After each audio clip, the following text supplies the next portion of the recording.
आप देख रहे हैं इंडिया टाउन न्यूज, भारत की बात।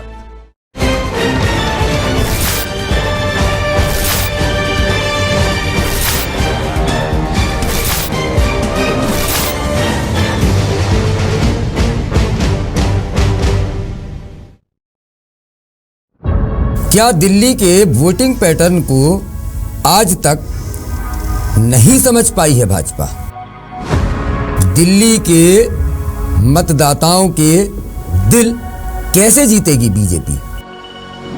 आखिर क्यों नहीं बढ़ पाया भारतीय जनता पार्टी का वोट प्रतिशत? आम आदमी पार्टी पर लगातार हो रहे हमले कैसे निपटेंगे केजरीवाल? क्या आम आदमी पार्टी की एंटी इनकम्बेंसी का कांग्रेस को मिलेगा फायदा? और क्या इस बार दिल्ली के विधानसभा चुनाव में होगा त्रिकोणीय मुकाबला? नमस्कार, वंदन। मैं हूं मयंक तिवारी और आप मेरे साथ देख रहे हैं भारत की बात। चलिए बात करते हैं आज दिल्ली की और होने वाले यहाँ विधानसभा चुनावों की। हालांकि अभी दिल्ली विधानसभा चुनावों की घोषणा नहीं हुई है, लेकिन इस 2025 में ही यहाँ चुनाव होने हैं और इसी वजह से दिल्ली को लेकर सियासी पारा काफ़ी हाई है और ऐसा लग रहा है कि चुनाव होने में महज कुछ घंटे या कुछ दिन ही बचे हुए हैं। खास बात यह है कि इस बार दिल्ली को लेकर कांग्रेस भी जबरदस्त एक्टिव मूड पर दिखाई दे रही है और इन विधानसभा चुनावों को त्रिकोणीय मुकाबला बनाने की पूरी कोशिश कर रही है। और बीते दो उपचुनावों के मुकाबले अगर देखा जाए तो कांग्रेस के नेता ज़्यादा आक्रामक रुख अपनाए हुए हैं भारतीय जनता पार्टी के खिलाफ भी, और सबसे बड़ा टारगेट जो है उनका आम आदमी पार्टी है।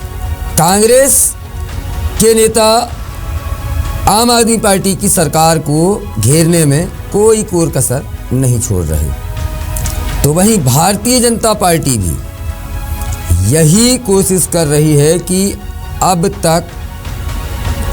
इस बार उनका सत्ता से वनवास खत्म हो ही जाए, जो करीब 25 सालों से ज़्यादा का हो चुका है। पहले 3 बार की मुख्यमंत्री शीला दीक्षित के चलते भाजपा सत्ता से दूर रही 15 साल तक, तो इसके बाद शीला की एंटी इनकम्बेंसी का लाभ सीधे नए नवेले केजरीवाल को मिला, जो आए तो थे राजनीति का चेहरा बदलने, लेकिन राजनीति में आते ही उनका चेहरा कुछ इस तरह से बदला कि उनके मंत्री, विधायक, तमाम बड़े नेताओं के साथ ही उनको खुद को यानी केजरीवाल को भी जेल की हवा खानी पड़ी। और लगातार बावजूद इसके जो है 11 साल से अभी वे सत्ता पर काबिज हैं। इन्हीं बातों को लेकर भाजपा चाह रही है कि इस बार दिल्ली अगर नहीं जीते तो फिर दिल्ली एक बार उनसे दूर हो जाएगी। दिल्ली विधानसभा चुनाव को लेकर आम आदमी पार्टी, बीजेपी और कांग्रेस के बीच सह और मात का खेल शुरू हो गया है। तू डाल तो मैं पात। केंद्र शासित प्रदेश दिल्ली में विधानसभा बहाल होने के बाद 1993 में पहली बार विधानसभा चुनाव हुए थे।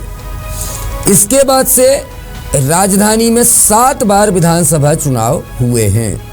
बीजेपी यहां महज एक बार किस साल में 1993 में ही जीत दर्ज करने में कामयाब रही थी। 1998 में उसके हाथों से जब सत्ता गई तो फिर वापसी हुई ही नहीं। ऐसे में सवाल उठता है कि दिल्ली का दिल बीजेपी आखिर क्यों नहीं जीत पाती है? 2025 में क्या सियासी ग्रहण को दिल्ली से भारतीय जनता पार्टी दूर कर पाएगी? बीजेपी पिछले 26 साल से दिल्ली में सत्ता का बनवास झेल रही है, सत्ता से बाहर है। 15 साल तक शीला दीक्षित की अगुवाई में कांग्रेस के सामने भारतीय जनता पार्टी खड़ी ही नहीं हो सकी। शीला दीक्षित के बाद 11 साल से आम आदमी पार्टी के संयोजक अरविंद केजरीवाल के आगे भी भारतीय जनता पार्टी पस्त ही नजर आई है। बीजेपी 2025 में होने वाले विधानसभा में हर हाल दिल्ली में कमल खिलाना चाहती है, जिसके लिए पूरी ताकत झोंक रखी है।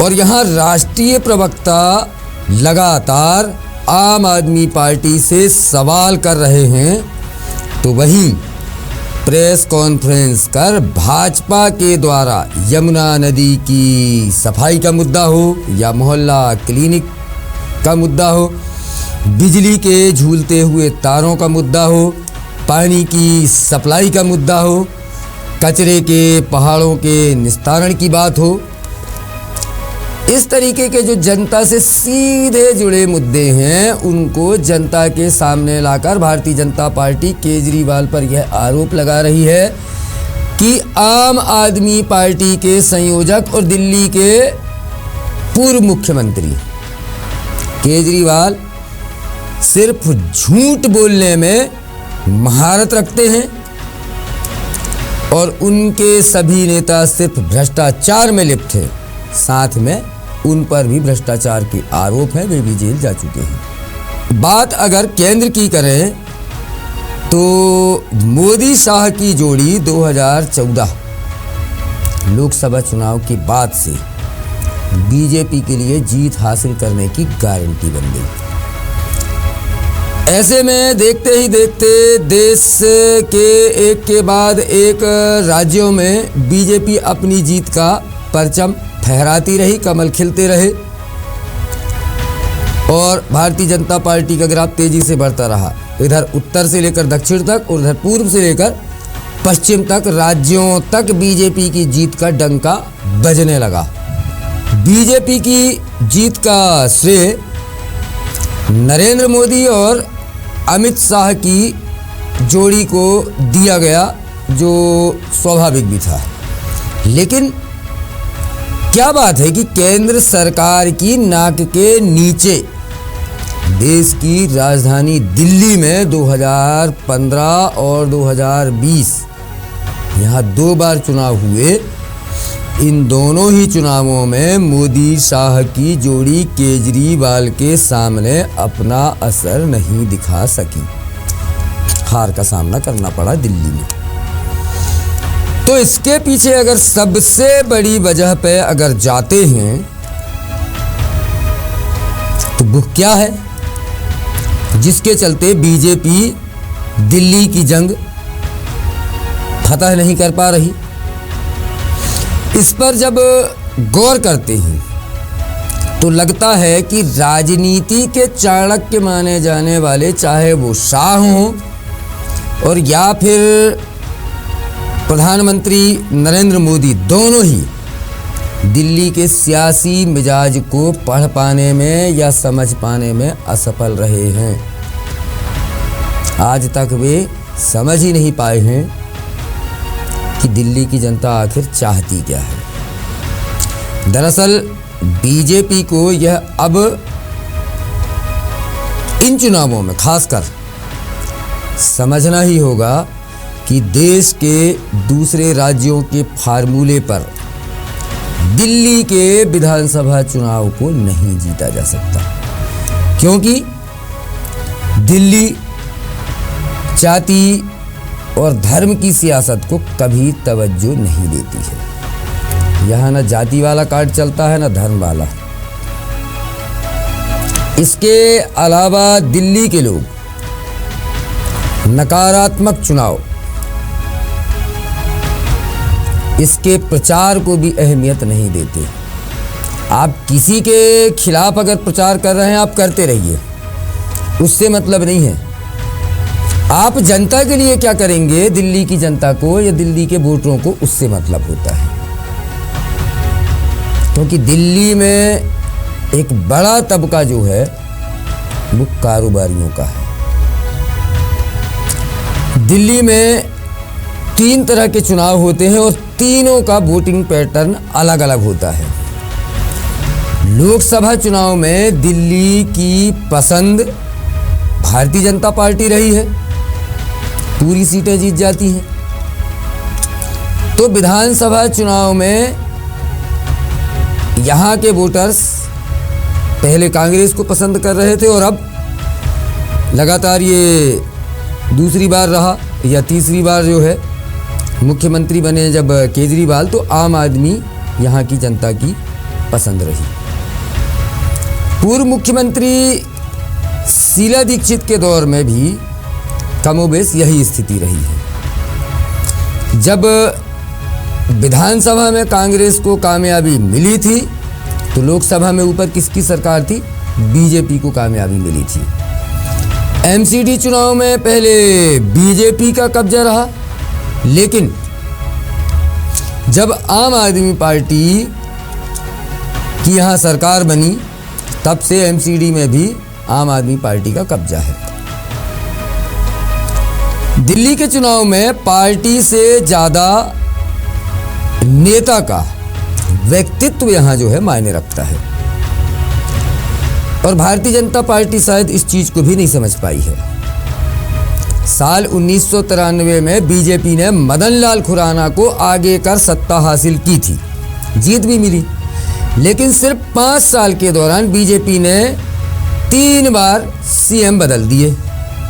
नतीजा क्या हुआ, दिल्ली की जनता के बीच भारतीय जनता पार्टी के ओर से, भारतीय जनता पार्टी की तरफ से गलत राजनीतिक संदेश गया। ये लगा कि भैया ये तो आपसी जो है कुर्सी की लड़ाई में लगे हुए हैं, उन्हीं की पार्टी के 3-3 नेताओं को मुख्यमंत्री पद जो है देना पड़ रहा, बदलना पड़ रहा, तो जनता का भला विकास क्या करेंगे या क्या भला करेंगे।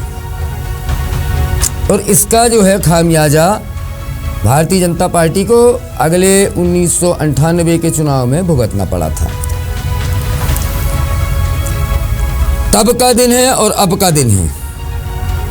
इसके बाद से बीजेपी दिल्ली की सियासत में अपना कोई ऐसा नेता खड़ी नहीं कर सकी जो शीला दीक्षित और अरविंद केजरीवाल के सामने चुनौती पेश कर सके। पिछले चुनावों में आया था नाम किरण बेदी का, लेकिन नहीं, असरदार नहीं रहे। मनोज तिवारी का असरदार नहीं रहे। 1998 के चुनाव में कांग्रेस को जीत दिलाने वाली शीला दीक्षित 15 साल तक दिल्ली की मुख्यमंत्री रही। शीला दीक्षित ने खुद को कांग्रेस पार्टी के समानांतर खड़ा किया था।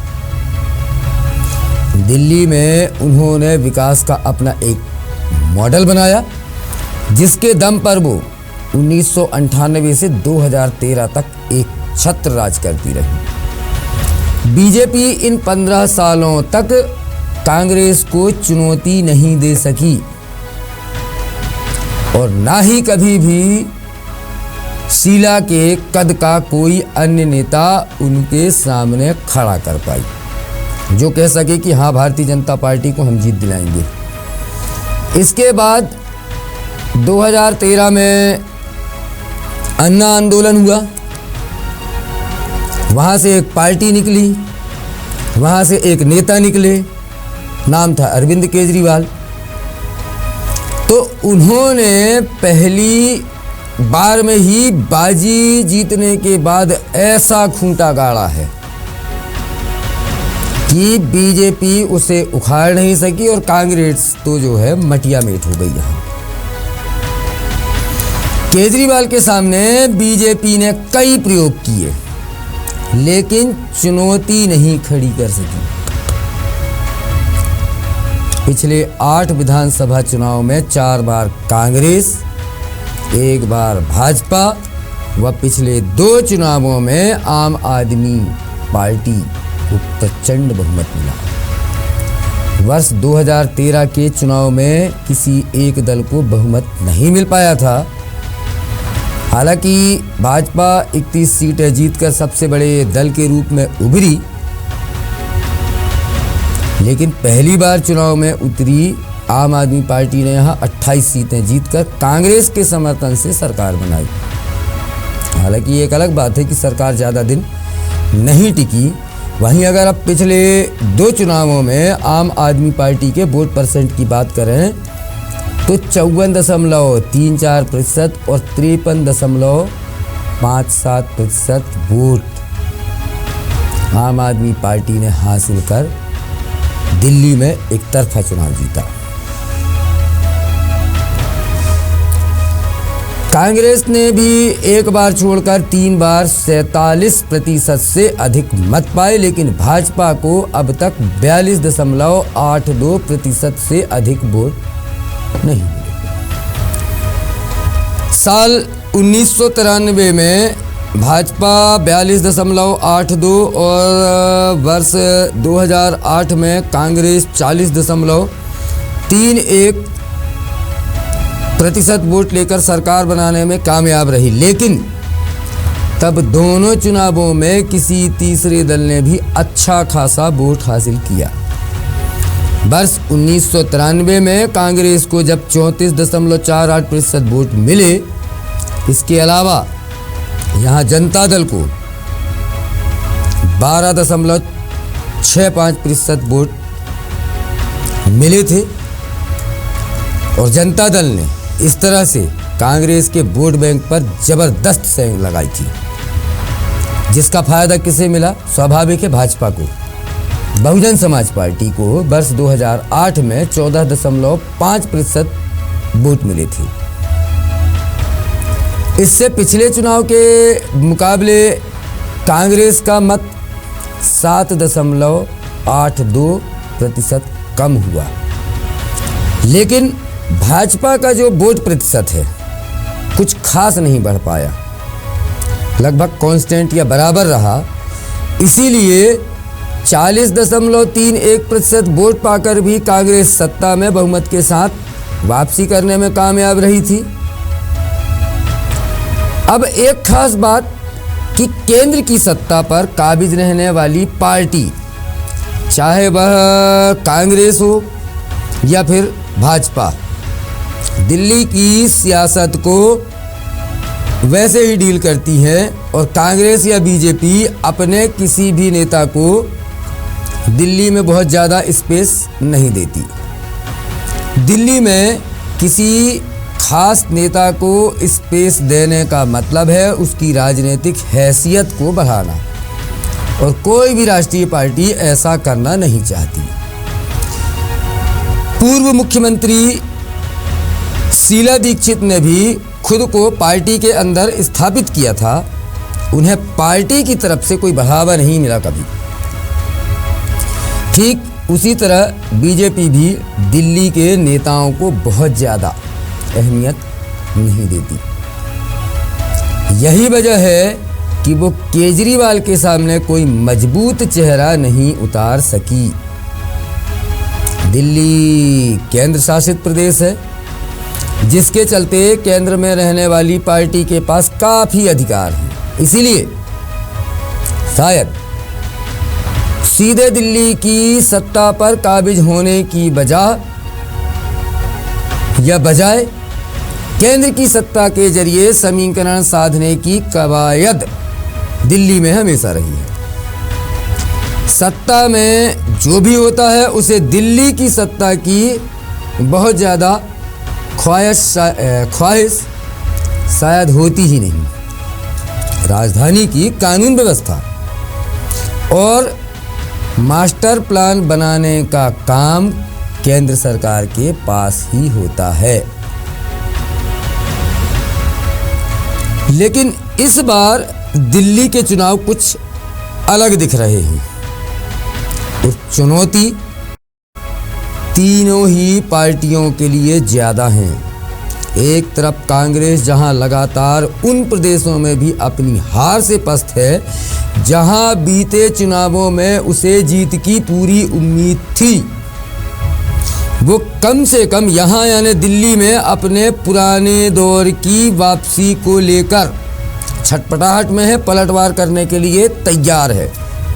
तो दूसरी तरफ आम आदमी पार्टी के लिए एंटी इनकम्बेंसी और भाजपा के साथ ही कांग्रेस के करारे वार हैं। उनके नेताओं पर लगे भ्रष्टाचार के आरोप, बड़े नेताओं और केजरीवाल का जेल जाना, बहुत से वादों का जिनका मैंने पहले जिक्र किया उनका पूरा ना कर पाना जैसी चुनौतियां हैं। तो भाजपा जो लोकसभा में राजधानी फतह कर लेती है लेकिन 26 सालों से अगर दिल्ली की सत्ता से दूर है, तो इन चुनावों में सभी को अपनी जमीन तलाशनी पड़ रही है और इसकी बानगी चुनावों की तारीखों के ऐलान से पहले ही दिखाई देने लगी है। फिलहाल आज की बात में इतना ही। किसी नए विषय को लेकर फिर आपसे करूंगा बात, तब तक के लिए स्वीकार कीजिए मेरा नमस्कार।